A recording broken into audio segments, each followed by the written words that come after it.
یکی بود یکی نبود، غیر از خدا هیچ کس نبود. بچه‌های عزیز، میخوام براتون از دفتر 5 مثنوی معنوی بخش 59 اشعار مولانا حکایتی رو بهتون بگم به اسم کنیزک و کدو. روزی روزگاری کنیزکی بود و خاتونی که با هم زندگی میکردن. مرغ و خروس، گاو و گوسفند و خری داشتن.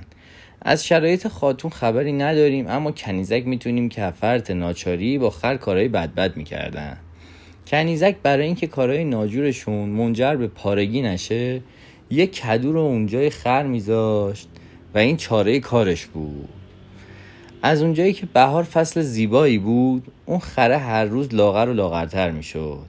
توی یکی از همین روزای بهاری که هوام 2 نفره بود، خاتون در جستجوی این که چرا این خر من داره هر روز لاغر و لاغرتر میشه، رفت و از لای در دید که کنیزک با خره ریختن رو هم. خاتون گفت عجب، با خر من؟ یه فکرای پرید تو سرش زد و صبح کنیزک رو صدا کرد و فرستاد شهر. یه پولی بهش داد و گفت برو هرچی میخوای بر خود بخر.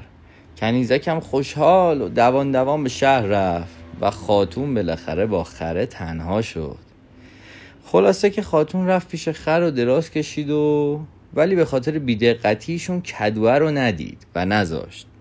به قول مولانا، در میان خانه آوردش کشان، خفت اندر زیر آن نر خر ستان.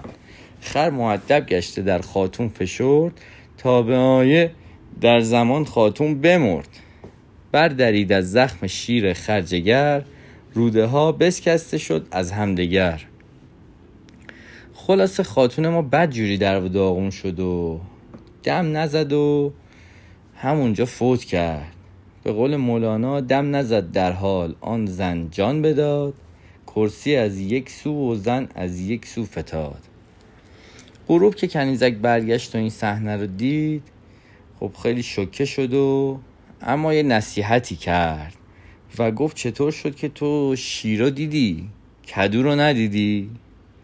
به قول خود مولانا، کار بی استاد خواهی ساختن، جاهلانه جان بخواهی باختن. شیر دیدی همچو شهد و چون خبیث، آن کدو را چون ندیدی ای حریص.